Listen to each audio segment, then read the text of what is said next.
If we just dive back into the program, I'm just going to quickly introduce our next panel session. So this is the third in our ongoing series of trustee training or mock board sessions that IGCC has been helping to facilitate with a number of other partners over the last few years. And during these exercises, we ask members of the fictional Perfect Storm Pension Fund to go through a number of climate change scenarios to sort of showcase the challenges that boards are dealing with in developing and implementing climate change policies. The first of these sessions was held in 2013, and it focused on the argument as to why an investment company should implement an effective climate change policy framework. The second we held at the 2015 IGCC Summit, which looked at testing how effective a policy had been as it related to transition risk and whether or not specifically to invest in a potentially highly profitable coal mine, as I recall was the last scenario. So this time we're taking a next logical step and we're looking at a somewhat less obvious dimension of climate change, but a very obvious asset, and specifically a toll road in southeast Queensland that's been flooded a suspiciously high number of times, considering the due diligence that was done on the investment risk for the original investment decision. So please welcome the participants of our next panel and the board members of the well-intentioned Perfect Storm Pension Fund. On the end here we have Frank Pegan, who's CEO of Catholic Super and Chair of IGCC, and for today's purposes, Chair of the Perfect Storm Pension Fund as well. We have Pauline Vamos down the other end, who's the CEO of Regnan Governance Advisory Services and also a Director at Mercer Super. We have Kath Botel, who's the CEO of Industry Fund Services. We have, back to this side, we have Jeff Lake, who's a Director at Vision Super and also Councillor for the City of Monash. And in the middle, we have Sarah Barker, who's a partner with Minter Ellison and Director at ESS Super. So please join me in welcoming the Perfect Storm Pension Fund. Thank you.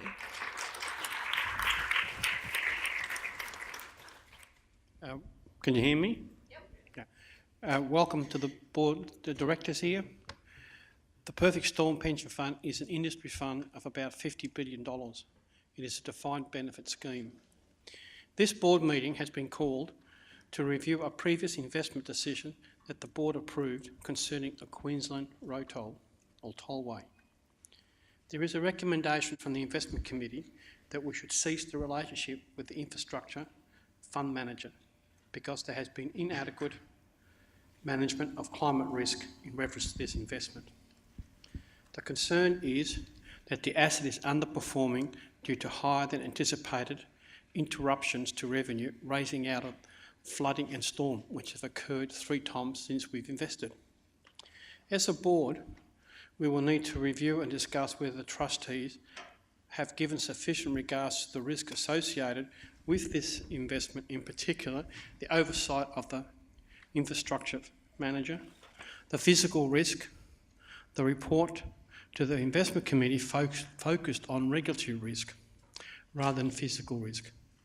Did the fund pay far too much for this purchase?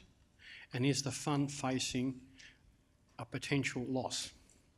I would like to open this discussion, especially hear from the 3 directors who were present when the decisions were made, Kathy and Jeff. Kathy. I was present when we made the decision to invest in this toll road, and fundamentally I think it was a good decision of the board. I think we went through a reasonable process in terms of the way we made the decision.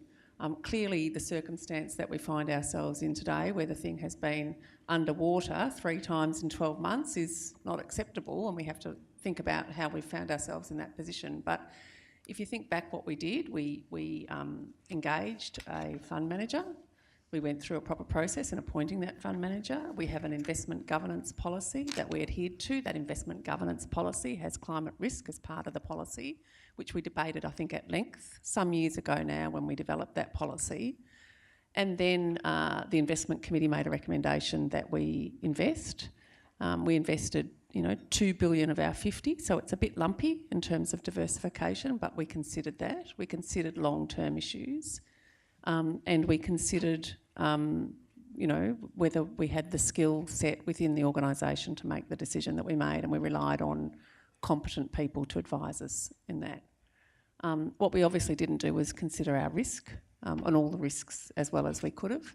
But there's still some upside in this investment as well. If we think about electric vehicles coming on, if we think about some other things, there's some upside to be had in this. So I don't think we should be, jumping to a conclusion that we've made a complete dog of an investment, but we do find ourselves in a position where we've got some things to think about. For the two new directors, which is Sarah and Pauline.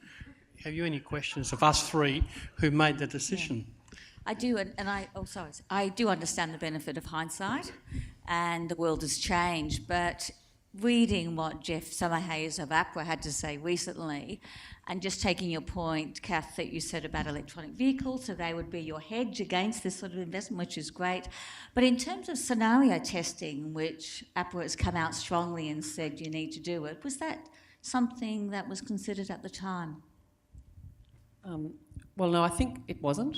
So, and Jeff, you can remind me how we went here, but my recollection is that the consulting engineers who provided the report through our fund manager, and remember this is, we're sitting as the trustee, we have the investment committee, fund manager, etc.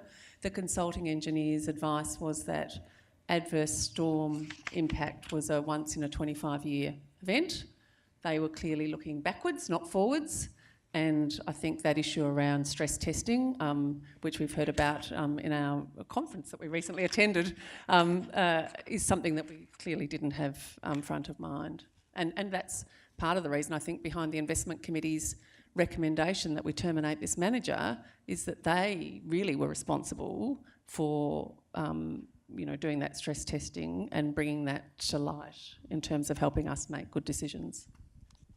And perhaps if I just add to that as well. So I was here as a director 2 years ago. Not unlike many funds, I'm now sitting here as the CEO of the fund, because the opportunity for recruitment always is better internally than outside.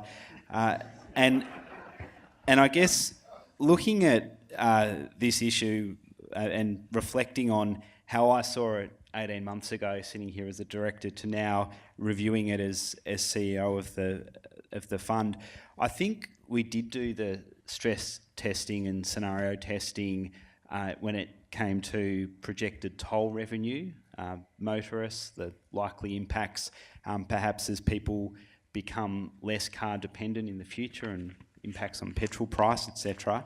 But there's no doubt we didn't take into account any kinds of impacts from physical damage through storm events. We relied entirely on historical data that showed that these were potentially a problem once every 25 years. We've now had 1 year of owning this road, and we've had that 1 in 25 year impact 3 times in 12 months, and that's why we now find ourselves in the situation we're in. Sarah, you have any comments for the board? Yes. Being new to this board, I certainly don't disagree with the need to be doing forward-looking stress testing and scenario planning. But on the basis of the papers and the minutes that we do have, I'm still not quite clear on what our investment thesis in investing in this asset on the basis of the information we did have was. So I wouldn't mind a little bit more understanding around, well, what is our policy on considering climate risk, and how do we incorporate that within our investment beliefs, implement it in terms of how we're dealing with our asset managers and monitoring their performance, etc. Well, we'll get Jeff to do that, because he was here 3 years ago when we developed our investment policy in this area. Okay, so look, it would be fair to say that, 3 years ago we didn't have any policy that contemplated climate change in any regard.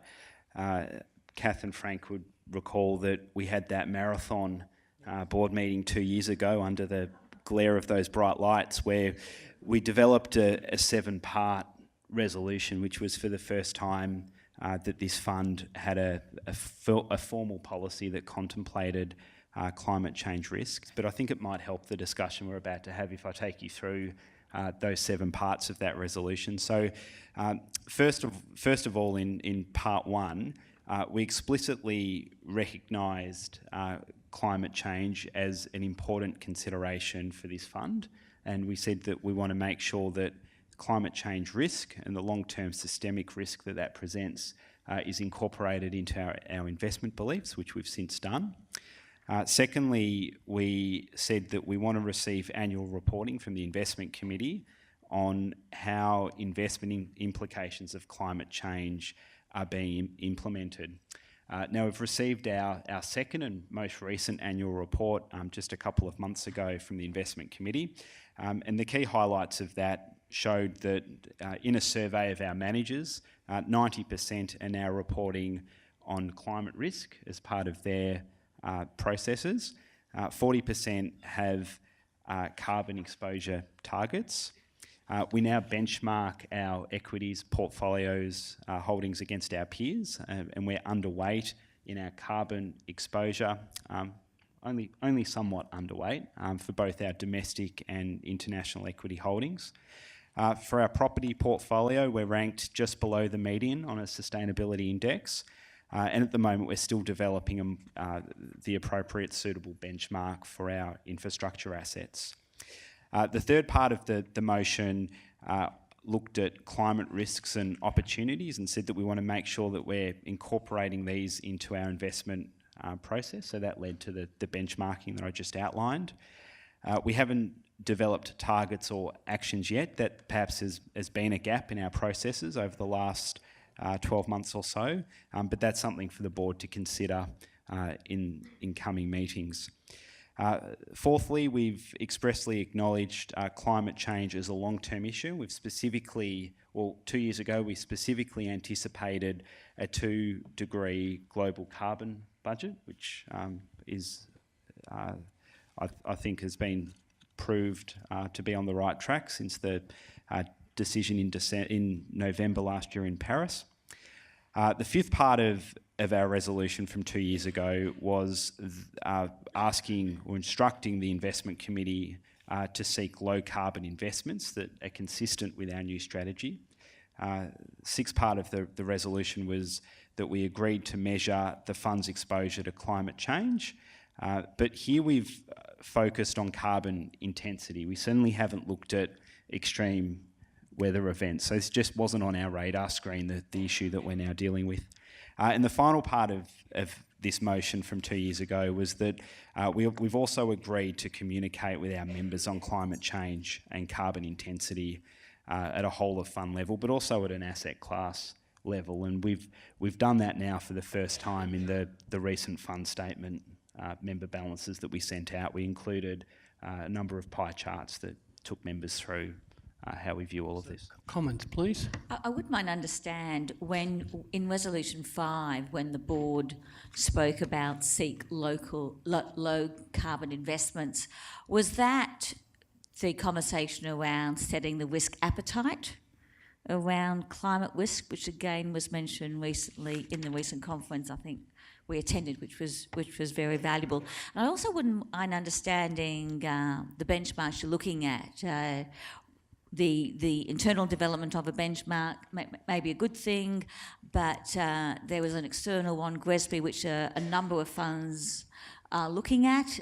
It's international, it seems to have a fair bit of support, it's quite comprehensive from what I understand. It's not an area I'm an expert at, but it would be interesting to hear your view on those, or any other board member who knows that area.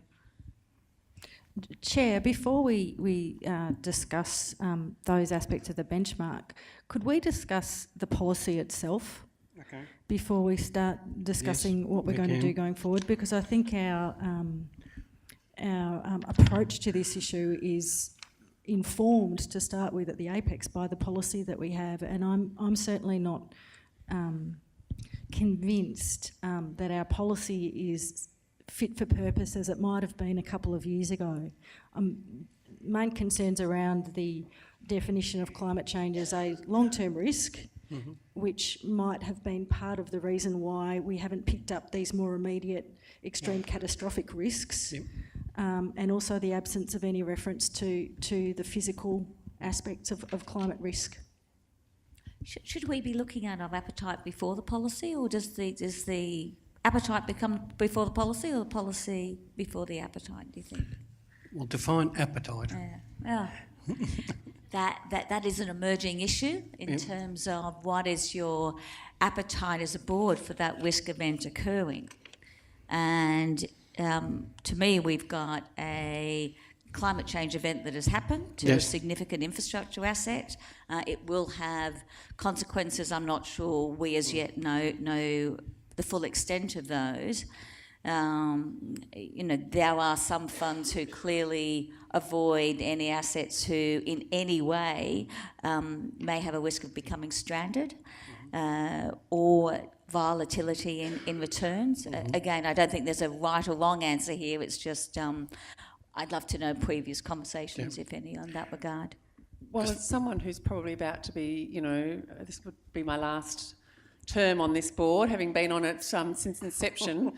When we had this discussion, we were very clear that climate risk was a risk, and in some ways no different to any other investment risk. I think we wanted to make sure that it was included in our investment policy statement, but it's a return-adjusted, risk-adjusted return that we're after, and it's not to say that we favour or avoid investments based on their climate risk. We favour or avoid investments based on their risk and return characteristics. With that additional part of our resolution, which was that we would seek low carbon investments on an appropriate risk and return basis. And so I don't think our policy at the time we developed it was to say it was a policy of total avoidance. But obviously if there's a risk that an asset is written down to nothing, then that's a risk we don't want to take. But it's about financial risk and return, and climate risk being one of the risks that we manage. That certainly was the view 4 years ago when we developed the policy. Now, I fully acknowledge that the world has moved on, and it's probably appropriate for us to have another look at the policy. To me, one of the things that this circumstance that we find ourselves in throws up is there's a lot of focus on an asset-specific issue, but our policy is actually a whole of fund or an asset class by asset class policy. And so you can benchmark till the cows come home, your asset class, but if you have a fairly lumpy asset within that asset class, it can throw everything out pretty quickly. So I think that's something we need to think about in terms of the policy. Yeah, I agree. The policy was developed at a particular period of time, and that time has changed. And the two areas that we need to review the policy on is the physical aspect of the risk and also transition risk, to be able to make the policy much more watertight. So there's two different parts of the policy. One is when we invest in low carbon, which is different when we invest in assets that have the climate change can impact on that investment. And again, the policy needs to distinguish between the two. So, Chair, can I suggest we have programmed in for our board meeting 2 months from now a review of our risk appetite, and in the past we've never considered climate risk as a consideration in setting our risk appetite. So perhaps we'll organise some papers around looking at that specifically for when we come to that discussion in 2 months' time. Good. Thank you for that. And thank you for that discussion. And Sarah, did we answer your question or we skipped around it? Oh, I think I trust Jeff and his CIO team to come back and give us a good report on what a best practice policy is going forward. But with your indulgence, Chair, I do have some other questions around the implementation of our policy, and in relation to this particular investment, how we have or how we approach our obligation to supervise our asset managers, because I'm again struggling to understand how we ensure that our investment beliefs are adequately taken into account by our asset managers when they're discharging their mandates on our behalf. So perhaps if I could again ask Jeff and Kath, who are certainly more experienced on this board than I am, how we go about doing that. Yep. Look, I'm still trying to get to the bottom of what I think has been some mistakes that we've made in the way that we've oversighted this manager. I mean, this is still a new investment for us. It's just on 12 months old. These last two flooding events, which have really caused us acute concern, have only happened fairly recently. There are 3 other investors who are in the same position as us with similar levels of investment in this asset. And I must be honest and say I think we've probably dropped the ball in the way that we, as one of those investors, as well as them, have managed this manager. So what this has ushered in has been some conversations that we've now started at CEO and CIO level between the 4 of us. They have some similar concerns to ours, and what we've agreed to do going forward is a far more rigorous and appropriate collective approach to supervising this manager and ensuring that this manager brings the same kind of interest and rigour around these physical climate risks as what we're discussing at the moment. But I think it begs a broader question, Jeff, doesn't it, in terms of how we ensure that our asset managers are taking climate risk consistent with our belief on this risk into account. I mean, we get this annual report once a year that where our asset managers tell us what they've done, but how do we have assurance around those risks and their integration of those risks that we think are material on this? How do our asset consultants take their ability to assess climate risk into account? How do we put it in our request for tenders? How do we put it in the terms of our mandates? All those kinds of questions aren't really evident on the face of the papers, and I'd really appreciate some more information about how we should be approaching the integration of this risk more holistically.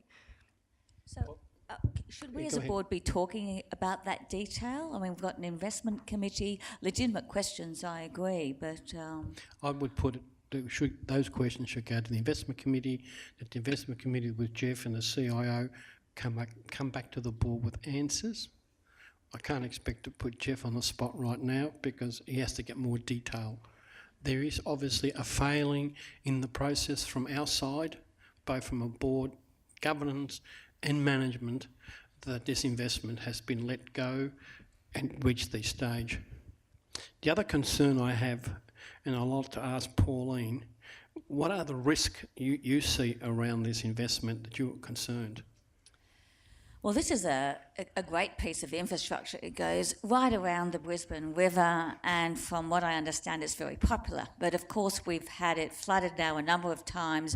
My biggest concern at the moment is our reputation risk. You know, I'm not sure, and maybe there hasn't been time to collect any data, but have we seen a spike in members who are calling our call centre wondering what is going on because they are a part owner? I know that's happened with other funds.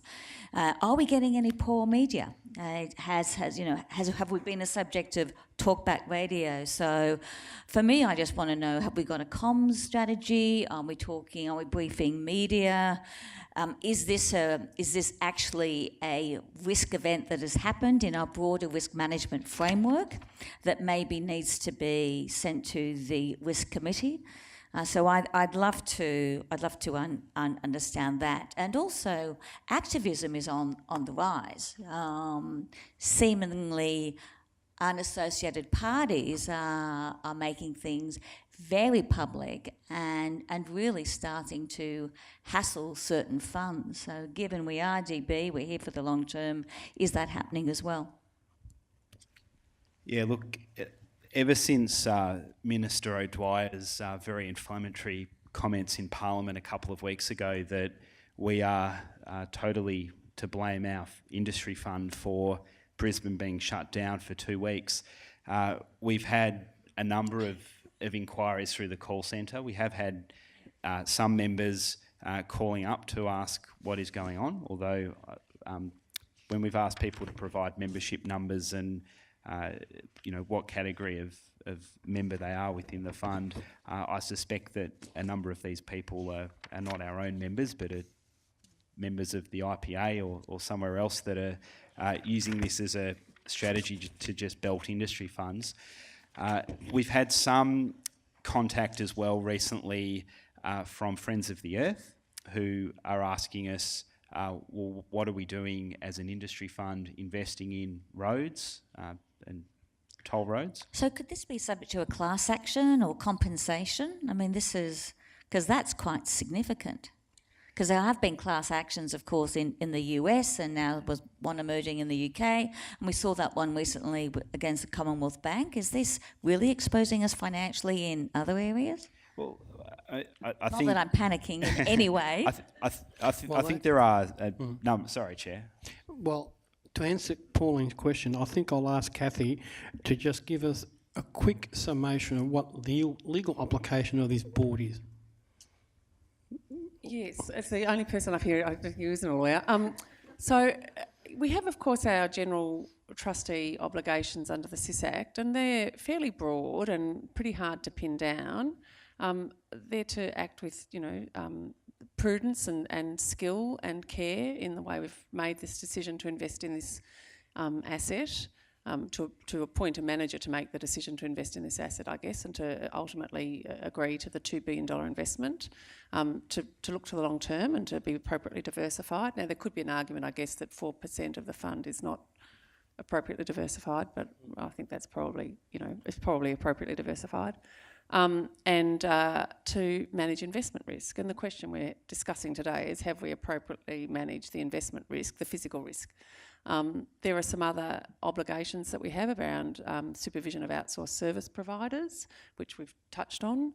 And I think one of the things we haven't talked about yet is valuation, and making sure that we haven't that the valuation that's reflected in our annual accounts was properly arrived at, and we probably should have a chat with our auditors around that issue and make sure that we don't have any disclosure issues there. Have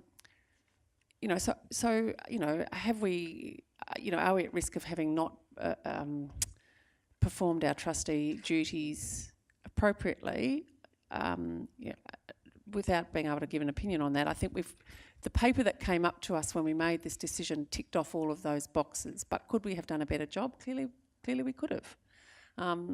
The question for me is how we learn from this, but I also think we haven't yet discussed the question of how we try and rehabilitate this asset. I mean, we own it. Yep. This is a PPP. It's a long-term investment. It's got some upside in it, but there's clearly got to be some investment in this thing to improve its stormwater performance, and that's not going to be cheap. Yep. So what I'm looking for is our manager to come forward and tell us what it's actually going to cost us to rehabilitate the asset and to adapt it, so that we're not going to be sitting around this table taking a cut on it every year, year in, year out, bemoaning the fact that we made a dog of a decision, because we're not going to sell it tomorrow.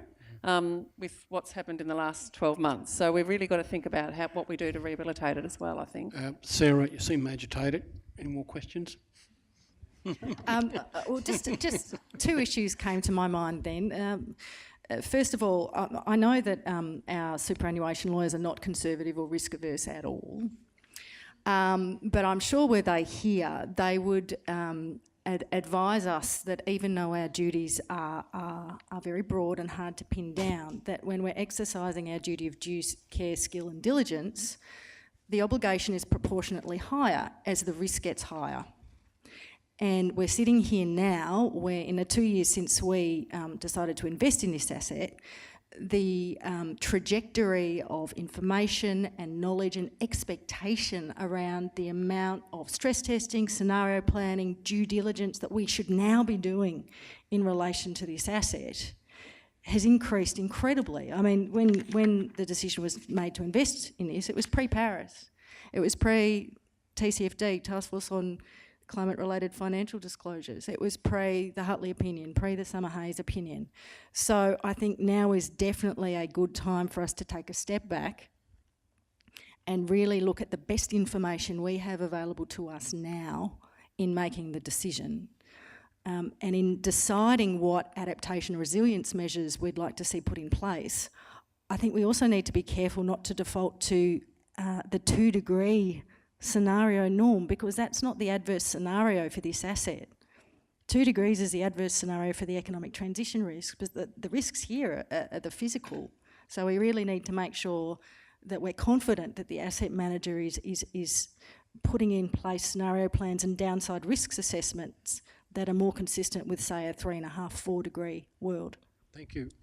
So I really agree, and I, Kath, thank you for starting us on the journey of looking at how we can fix this. So for me, it's all about who can help us here, and more importantly, where can we get some money from? And I understand there was a National Adaptation Fund that has now been defunded, and there's a Senate inquiry around that at the moment. So we've obviously got a very strong relationship with the state government as our partner in this. We have good relationships with the Commonwealth government. Is there any chance we can get something from the government in terms of adapting this asset? Is there any risk there in terms of our political risk? Because we do like infrastructure. We are a DB fund. We want to keep on building our nation. But I'm just worried because we're in a political climate where that fund has been defunded now. Have we got any other options? Can I take you back to the investment committee's proposition? I think we need to answer that question first, then we can answer Pauline and Kath's question about what we do. The proposition from the investment committee was that we terminate the manager. What is your view? Yes, no, because without knowing that, we don't know what action we're going to take. Chair, can I ask where the CIO is? He no longer works for the fund. So, go on. Jeff? Well, perhaps I might point out I wasn't at the investment committee meeting that made this recommendation, and I will point out that Kath Botel was, though. As was Gary Weaven, who since the first one of these has managed to be overseas for the follow-up ones.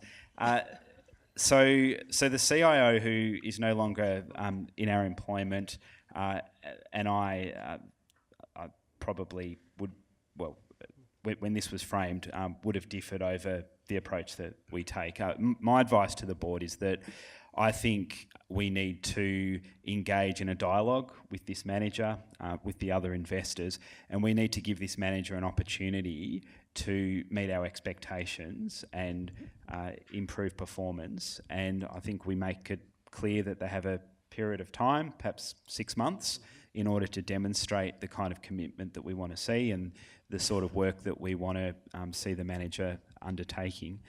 To Pauline's question earlier, I mean, it would sit logically with the manager for them to pursue the opportunities with government. I've got to say, I don't have great confidence in the manager's ability to connect with government. I think we have perhaps some of those stronger contacts already within our network, so I think it might be something that we pursue in parallel with the manager, sort of focusing on the strategy development and the opportunities that we can put in place internally, and we'll perhaps take care of the external advocacy. And if I can just come in there, I mean, the government's just recently announced that it's going to put the electric vehicle charging mechanisms right through along this road. I mean, it's clearly got a political and reputational investment in the road, as well as its PPP interest in the road.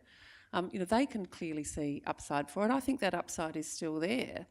So I can't see why we can't partner with them as our PPP partner, as a co-investor in the road, co-owner, as well as, managing the political and other risks, and reputational risks.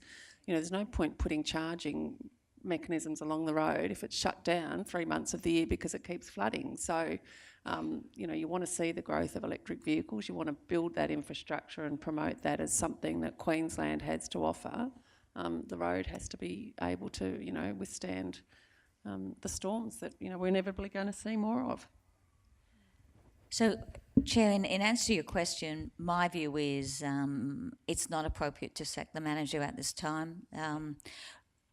My understanding, again, there was a lot of due diligence around not only the asset, putting that aside, but around the manager itself. They have a long history in infrastructure. It is not an area where there is hundreds of infrastructure fund managers. It is an area of specialty. It is an emerging science. Could the process have been more robust? Probably in every corner of the decision making.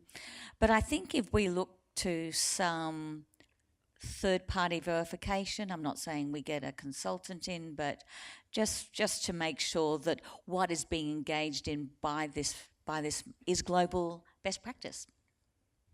Yeah, Sarah. Chair, I think we need to get our own oversight house in order first, so that we are confident that we are getting the assurance that we need that they are doing their job. One of the questions that I did have, though, is it possible actually for us to be adjusting the terms of the mandate midstream in terms of what we expect from them on performance, reporting, assessment, all of that kind of thing? We've looked at this, and the short answer is yes, but it's complicated and fraught with difficulty. But it requires the other investors, if there's agreement, effectively, I think it's a 75% threshold.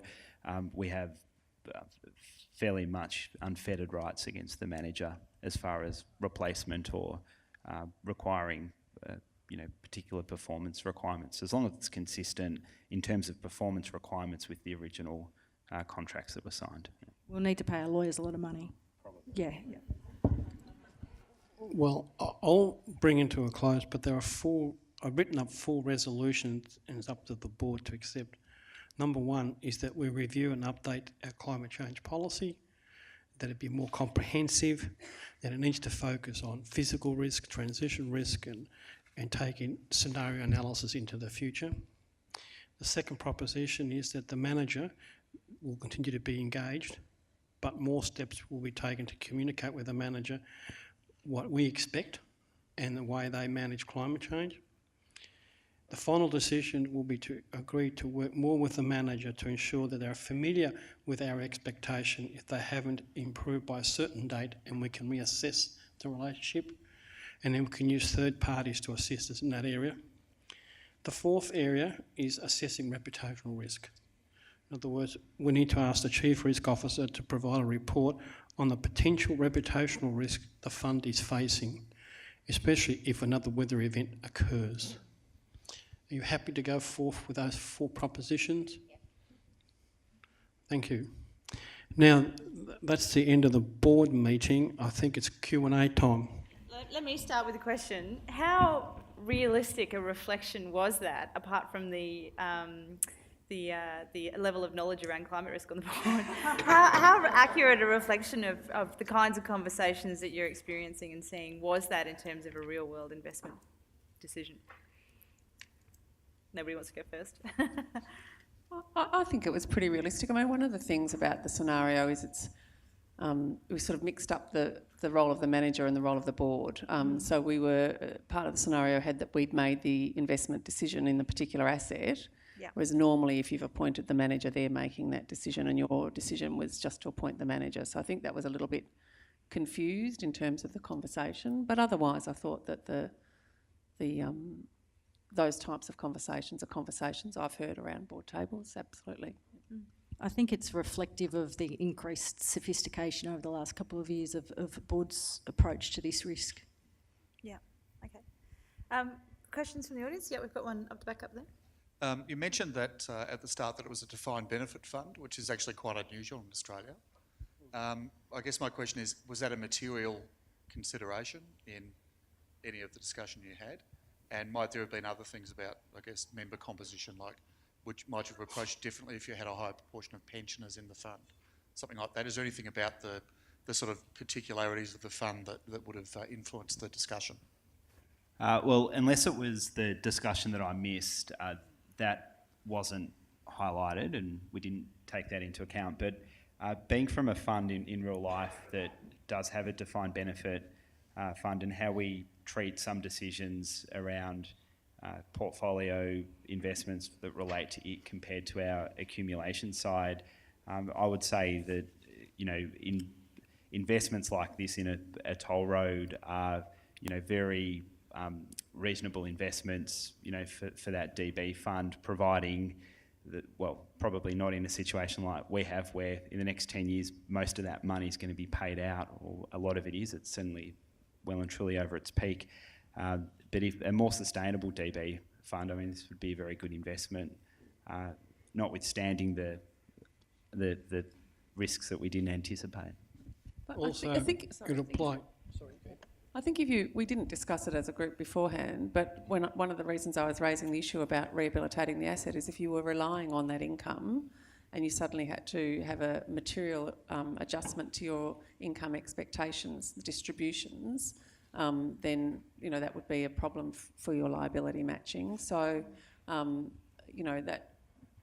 that we didn't have that conversation, but it is something that whether you're a cum or DB, you're thinking about that. But in a DB, it's perhaps more front of mind.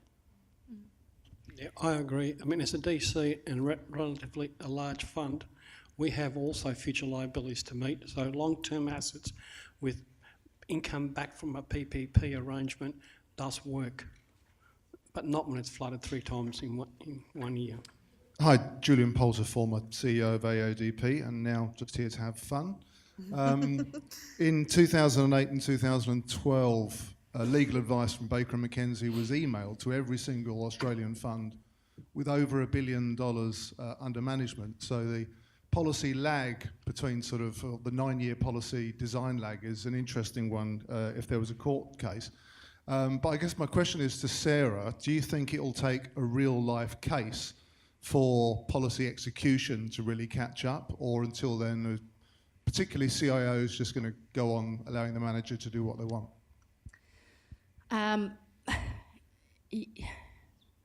No. I would, and I certainly have a personal interest in hoping that I'm torn, hoping whether there's a real life case.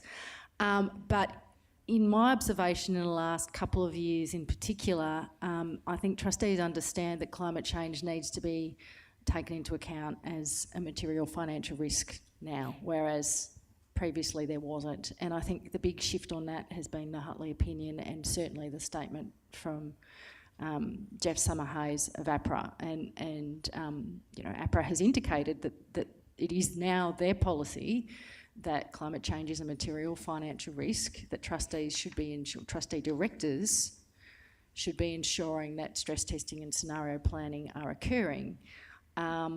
So I think trustee directors can expect to start being asked about that in relation to the prudential oversight that APRA undertakes. In terms of cases, I actually think it's more likely that there will be a case against company directors before there's a case against trustees, only because it is easier to show loss in terms of direct valuation if you've got a stock drop. And that's when the litigation funders will get involved. We're starting to see that in the US. Seeing buds of that here. There was an action against not the CBA directors, but CBA recently in relation to their disclosures on climate risk. So I think it's shifting, not as quickly as we'd all like. It'll shift it'll turn on a dime if there is a case. But I don't think it's now necessary for that to occur before people wake up. This is a question for Sarah. Sarah, you asked your fellow directors around the table what type of scenario analysis was undertaken for this specific asset. So my question is, when we are looking at these types of assets going forward, what type of scenario analysis should we be receiving? And if the fund manager did not do it, how do we get this? Who does this? Thank you. I mean, if you're taking a step back, if you think about what is the purpose of scenario analysis, you're looking at downside risk management. This is a long-term asset. What is the stress scenario for this long-term asset. Now, on an economic transition side, the 1.5 or 2 degree climate risk scenario is the adverse scenario, because that presupposes a really quick transition to a low carbon economy. So a quick transition to electric vehicles, a quick transition perhaps to autonomous vehicles with less vehicles on the road. So that's your adverse scenario.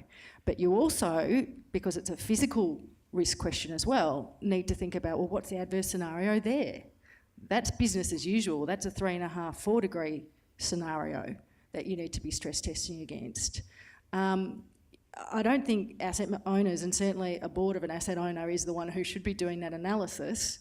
Our job is to say, has it been done? Who's been done it? Who's been done it? Jesus. People pay money for my brain. It's rather scary. Who has done it? What are their qualifications? Et cetera, et cetera. And certainly from a board's perspective, if the answer you are getting is it hasn't been done, the fund manager didn't do it, I wouldn't be satisfied that I was exercising my duty of due care and diligence if I then said, oh yeah, let's just still spend $2 billion on this asset. The issue for our board was that when we made the investment decision, or when they made the investment decision, it was based on collective responsibility, which they have no liability for, they only use historical data on climate change. And one of the underlying messages is that it's changing, it's unpredictable. It's one of those risks that is predictable. The scenarios are not certain. So that's where APRA's starting to say, when you're looking at your stress testing and your scenarios, because of the unpredictability, particularly around risk like climate change, you've got to go a bit further. You've got to really see how far the asset can be tested before you really start losing money or it becomes stranded. Hi, Alexis Chang from Mercer. You all put a lot of focus on the manager, but I'm not sure if you shared for the audience how in this mock scenario the manager might have responded. So maybe from your own experience you could outline how you're having these conversations with managers and if you've seen an improvement in the quality of their responses and in their actual investments in the integration process so that these kinds of scenarios don't become common. Yes, we shouldn't be too harsh on the managers. So from a Vision Super point of view, I'd say for at least a few years, certainly since Mike Wish, who's sitting up over there, who is our CIO, has been at Vision, this has been a constant matter that we raise in our manager review sessions when we're looking to appoint a manager. In fact, we look to very closely at replacing a manager, well, I won't say when, but in the last 12 months because of I think there were private comments that the manager made in one of our review meetings that was very dismissive towards climate change, and we felt that didn't gel with our values, and that caused us real concern. There's a lot of discussion around that. We've seen, I think, a slightly improved response from managers, over those few years in terms of how they acknowledge and speak about these risks. They all say, yeah, we take them into account, but we're now starting to see some more tangible ways that suggest, well, maybe they sometimes do actually take it into account rather than just say they do. There are some managers that push back a bit, and Mike was telling me just before that he's just emailed to all of those managers, or a few weeks ago, Jeff Summerhayes' recent speech and said, well, hey, look what our regulator's saying, that is our responsibility, and you need to stop being evasive and pushing back on us sometimes when we keep raising this matter with you. So that's what we're doing. If I put a different lens, so I've been out speaking to a lot of fund managers in my new role at Regnan, and what has been surprising is they've been saying it's really only until very recently that super funds have been asking the questions of the top 200 that they invest in. So the logic was they're really not that interested. But I think we are now starting to see, because of the pressure on funds to be active asset owners, we are starting to see those questions emerge. But it seems anecdotally it doesn't seem to move the majority of funds yet. There's still a lot of fund managers, particularly larger ones, what has been a surprise is boutique small ones getting those questions up front.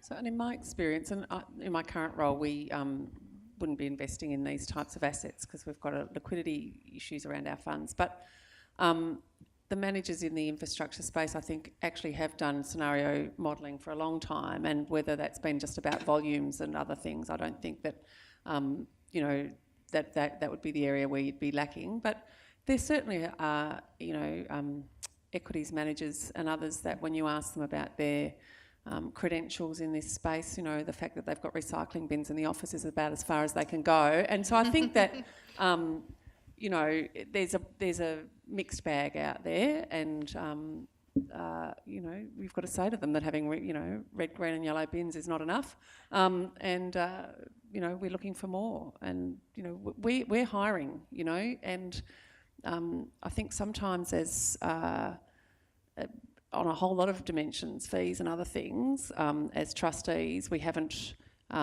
been as aggressive as we could be as hirers in terms of setting down the terms upon which we'll hire people. And so, you know, we just need to really, you know, put that front of mind when we're thinking about that. And I think investment committee members and CIOs who don't have, say, a detailed knowledge of climate change are often led by their asset consultants in terms of the ratings that the asset consultants are giving to the asset managers. So I'd certainly make a shout out to continuing to ensure that those ratings do take into account whether or not the managers are just paying lip service to the PR aspects of the greenwash, or that they do actually understand how these risks do manifest. Hi, Lisa Wade from the NAB. I'm just thinking about that adaptation financing piece, and you mentioned talking to the government to see if you can get funding from the government, which doesn't really exist. If you had to fund this piece, how would you think about that, and what impacts do you think it would have, and you know, how would you pass that through? And secondly, I love the diversity of the board. So you'd have to start with the quantum first. We're not sure over how much time and where technology is going in terms of adapting the road. The first point, and we discussed this as a board, is we look to the other consortium members. I mean, what is their position in terms of how are they assessing the risk and the need to adapt the road going forward. And then it would be a discussion between both the state and the Commonwealth governments, just seeing where that policy is at.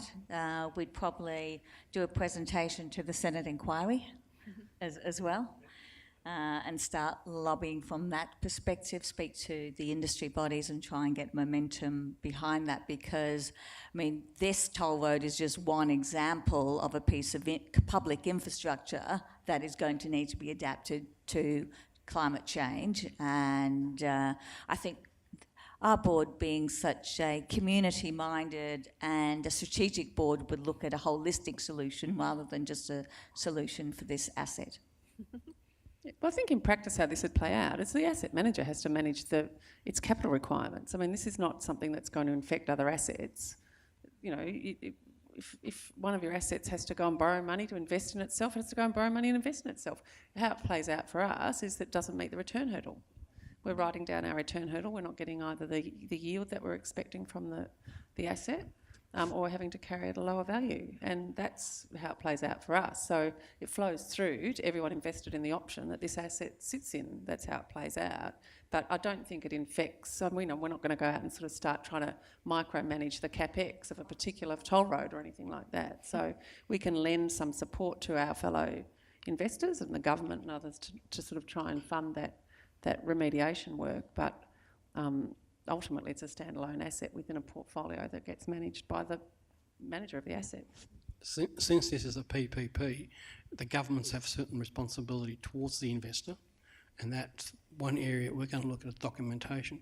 Usually there are about 10-foot thick of documentation for these arrangements, but the state government has given us some guarantee against risks, and they're the areas we'll need to look on. It's an infrastructure that they want operating, and they have political pressures to keep it operating. So that's the other area we'll play on. Yep. Sorry, there and then last one there, I promise. Yeah. Jodie Tapscott from CFS. Just another question for Sarah. And sort of going back to fund manager conversation a little bit, do you think that ASIC will sort of share any legal opinion requiring RE board members to start considering climate change and ESG risk from an investment strategy perspective? ASIC will. I understand that ASIC will soon update its guidance in relation to risk, to take into account issues like cyber and climate change. In terms of being any more prescriptive on that, I am not confident that that will occur. I think, and unless and until the carbon bubble bursts and we see demonstrable damage to mum and dad shareholders in Australia from a failure to manage these risks appropriately, I don't think ASIC will get involved in, say, suing someone. I do think, though, I mean, it was 10, 15 years ago now that, and I can't remember who it was, I think it was ACF or WWF, wrote a letter to ASIC in relation to the quality of disclosures around climate risk in our oil and gas sector, or lack thereof. And at the time, I think ASIC said nothing to see here. I don't think that would be their same response now. But as for getting any more involved in litigation at this stage, I think it's going to be the plaintiff firms that take the lead.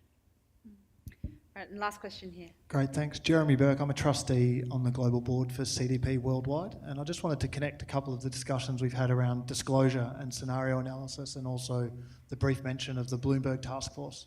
We've obviously got the recommendations from the task force now, and before we get to the holy grail of regulation mandating those requirements, we're going to be looking for early adopters, both generically and through the CDP platform. I'm interested in your views, both as Perfect Storm Super Fund and also in your day jobs. Who's going to take the lead here on getting the task force recommendations implemented and disclosed? Because obviously there's the company angle, there's also asset manager responsibilities, but then is it going to need to come from the trustee boards of super funds? Because ultimately you sitting on that trustee board have really the fiduciary duty to your members, for which a large part of the systemic risk that Carney spoke about is aimed at. And obviously a thank you for everyone in the room who's a CDP signatory and anyone who's a responding company. I think they're mandatory now, because our obligation is to act as a reasonable, professional, prudent trustee. And that doesn't mean an average trustee. It means a reasonable one. And if we're not at least having regard to them and starting down the road of that kind of disclosure, very, very quickly we're going to find ourselves being labelled as laggards. And it doesn't mean that you have to go from zero to full scenario analysis in one reporting cycle, but it does mean that you have to start going down the road. And if you look at who was on that task force, aside from Michael Bloomberg, all four of the big accounting firms, Industrial Commercial Bank of China, HSBC, AXA, Mercer, Allianz, BHP, AGL's already doing scenario analysis. ANZ and NAB have indicated that they are part of the UNEP working group that is going to adopt the TCFD standards. I think taking the line that they're not mandatory, therefore we're not going to implement them, is not one that I would be recommending to my legal clients. All right, if there's no further comments from the Perfect Storm board, okay, please join me in thanking our trustees for today's session.